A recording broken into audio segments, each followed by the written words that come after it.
Okay, greetings earthlings, welcome back to my channel, the Only Lauren channel. I am your Professor Lauren, or Lolo as the G's call me, and by G's I do mean the grandparents. Okay, so today's lecture is how white people use Mexicans as modern day slaves and the return of the Mayan Empire. So one of the first things we're going to be talking about is what's happening and why it's happening. Then we're going to get into a little Mesoamerican history, and then finally we're going to talk about some possible solutions. That'll be the possible solutions to the problem. So one of the first things I want to acknowledge is that Mexicans, Hispanics, Latinos, the ones that are not black or white, are Native Americans. Native American. Not this land used to be Mexico, i.e. Texas. Mexican or Native American. Native. And we are literally on their land, which is the reason why I suppose they are so ridiculously calm about the whole situation, about everything. Americans of the Americas before their European conquest were nomadic peoples. You guys know that, between the teepees and stuff. And obviously you guys know the story of the Quakers and the Italian adventurers who came to the Caribbean, and basically they were welcomed by the natives. For the instance with the Quakers actually couldn't survive one of those winters in New England and ended up getting help from the Native Americans, and then I think that either that spring or summer they ended up slaughtering them, which was really bad. Murder. That story was like hecka easy to remember because it was like literally like, wow, these people literally just helped you and you like killed them. So those are separate Native American instances from European meetup.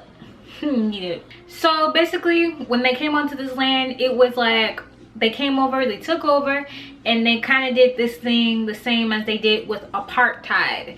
So basically where you make people carry identification and passports in their own country to identify, you know, who they are or whatever. But what this does, it creates a cognitive dissonance between you and the land of your ancestors. It causes confusion where you may have initially innately known that this is your rights to your land, thereby blocking you from your native self. And this does several things. They can therefore reinforce that you stay in Mexico, which means when you finally do get a chance to get into the USA, you'll accept a lot of work for very little pay, especially like if you're an undocumented worker. They're paying you under the table, and you're really just doing this because you're just thankful to have the opportunity to be in America, the USA. Basically, when all of this is America. Did you guys know that we're on the tectonic plate of Laurentian shield? So basically they have already realized and peeped this, that having more people of color in the country is not necessarily a bad look, but bad for business. Like literally a white man said that if people of color ever find out what the white man, the level of oppression that they have bestowed upon earth, that like we would be enraged or whatever and they would be in trouble. But honestly, we're not them, so we probably wouldn't do anything. I mean, we haven't done nothing yet, so we'll probably see it and go about our business as usual. But basically he was saying that they would be in for it. And let me see if I can find the audio where he said that. Gosh darn, I couldn't find it. I kind of got lazy, so That was the thing. So basically, by keeping you so focused on the goal of getting into this country, you didn't realize that this country already belongs to you, and that you as a Hispanic, Latino, and Mexican has the most impact on the USA just by your presence alone. And these psychological tactics work 3, 4, 5 times on each other. So the next thing it does is drive the divide between Black people and Mexicans, where we honestly should be linking up. Link. So what's happening is Mexicans are watching Black people, as all people are, except for maybe like Indians or whatever. They truly mind their business, but you know, they probably still are watching too on the cool, but you know, they don't let it affect their daily Indian life and how they feel about their Indian self. But basically, they're watching and they are secretly jealous, but obviously it's not enough to do anything hateful, because they're not a hateful people, obviously. Like, I guess too, when it comes to the service work, it seems like, okay, you know, doing a lot of work, whatever, we've technically paid our dues with slavery, and a lot of times, I would say often, we just don't want to work, and we somehow always find a way to get out of it. While oftentimes I see this, I know you guys see this, Hispanics, Mexicans, Latinos end up servicing white people, not us, not Black people, in their homes, businesses, and restaurants. I think it was actually even a Mexican who told me behind every great restaurant is a Mexican in the back cooking food, and I found it to be true. Shout out to Mexicans for holding up your own country. But like, you know, like I said, I ain't gonna even hold you. You know, Black people tend to not really want to work anyway, so it's all you. Since creation did start in the age of Leo, start the sun, summer, Negro. So, you know, like I said, unless there's like ancient Atlanteans, you know, they feel like the king or whatever, so they're not really in it to doing, you know, they're not gonna really do, they'll do creative, but not a bunch of extraneous work.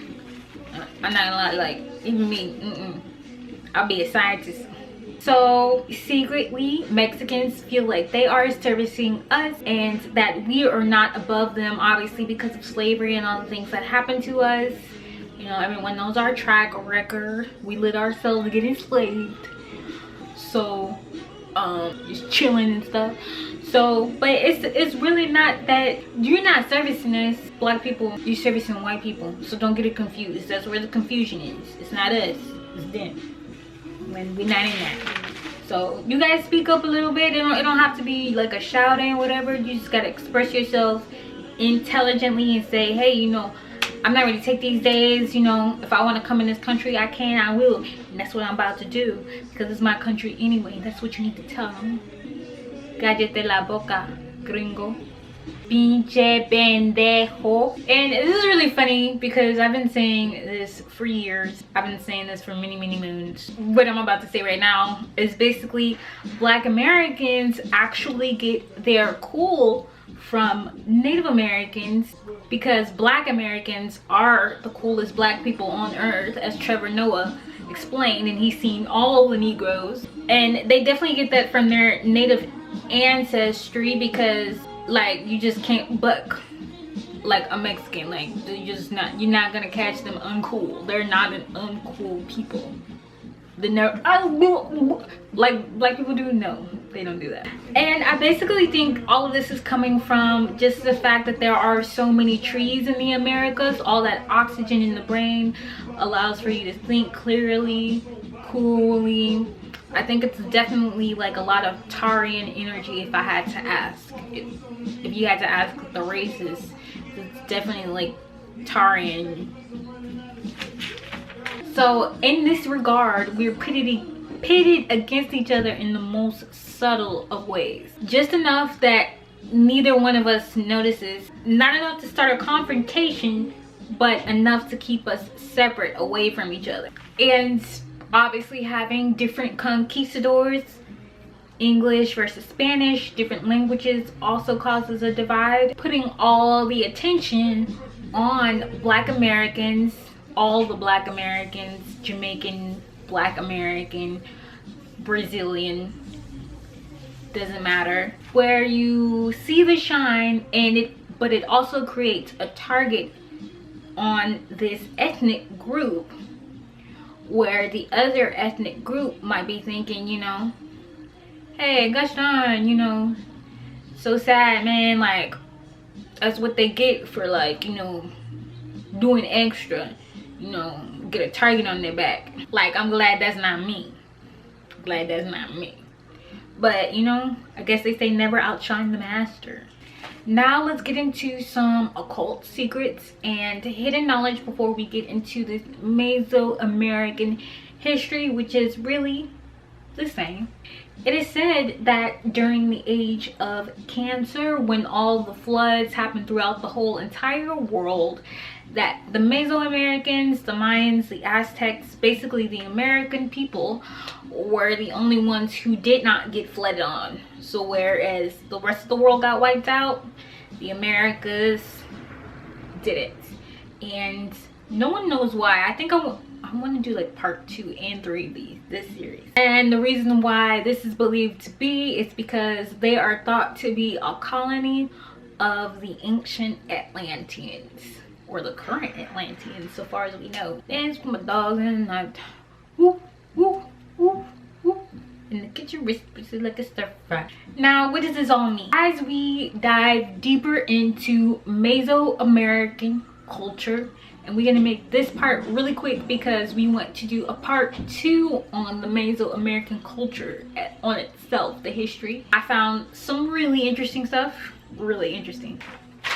Everyone knows about the world famous Mayan calendar, how it was accurate down to the day calendar system that we use today, which is a 365 day system, the Gregorian calendar. I bet y'all didn't even know that, huh? Bet y'all didn't even know it was new. I tell you.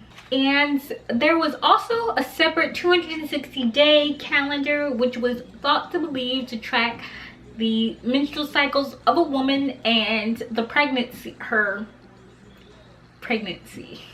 Now, the Mayan civilization is located in the South Peninsula of Mexico. They're a separate tribe or empire of the Aztec people who were also quite advanced. And they are to the north. Y'all need to go get y'all an Aztec king. Go get y'all little George Lopez, Mary. One of the things that stood out to me about their ancient beliefs and religious beliefs, that they believed that the biggest difference between humans and all other creatures, and the most sacred thing, which is sacred, dividing, different from animals, sacred things about humans is their ability to verbalize and communicate and use words for communication. Now obviously other animals do this too, but you know, we sing songs and stuff, so that makes us different. And this made me think of the cat female classification. Do not ask me how I know this information at the top of my head. I just do. One of the major, the main component, the final component of what distinguishes a big cat between all the rest of the feline species is its ability to roar.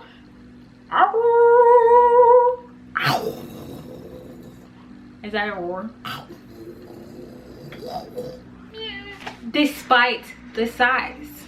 I feel like Jaguar. Another thing about Mesoamerican culture, it's considered one of the 6 cradles of humanity. They are responsible, their culture is responsible for what we know now today as cacao, maize, corn, beans, tomato, avocado, vanilla, squash, and chili. these are the domestication of these plants that we now eat that are so delicious. They also had a very complex mythology overall in general, but if you ask me, all mythology is your entertainment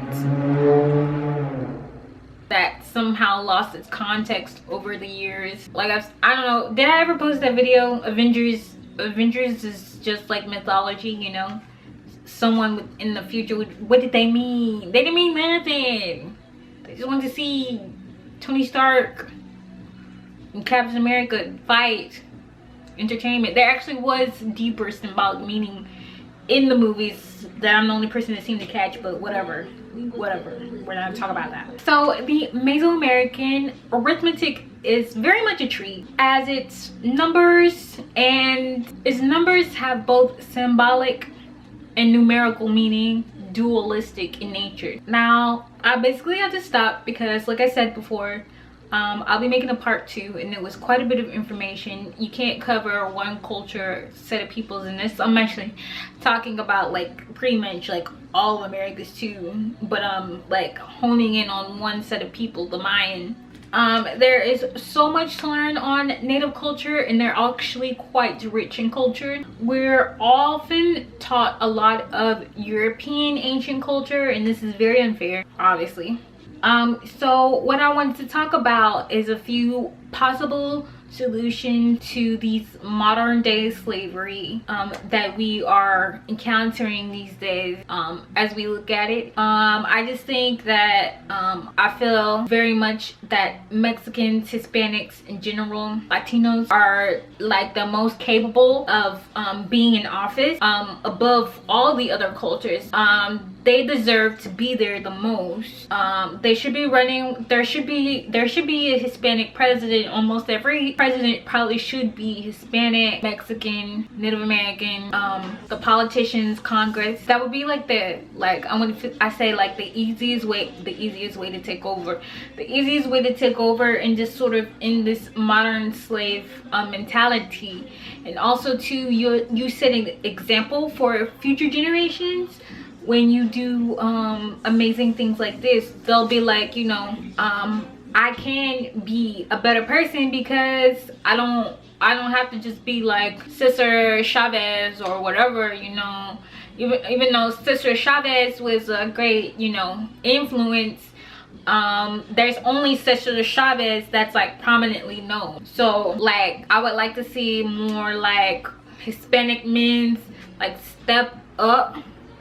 So I think that that's like the possible solution. That's like the best solution. And you can use my cheat codes for dudes also too. And that would be like pretty much it as far as solutions. Don't take nobody's crap. They saying you can't get in this country. Obviously y'all, you know, y'all still come in it. Y'all still come in if y'all, when y'all want to, but you need to get that stuff legally done, because you know that's what Negroes will go in when they get fed up. They'll go and do it the white way, the right way. They'll go and do it the white way, and that way they get what they want through the system. So go and do it that way, and I think that's it. So like, and is it subscribe? Or this is subscribe. Subscribe. Share this video, share it. All Latinos need Latino bread. And then buy my book of Quintessence on Amazon, available for your purchase. Goodbye, Earthlings. I can't wait to see you guys in the age of Aquarius. Ah!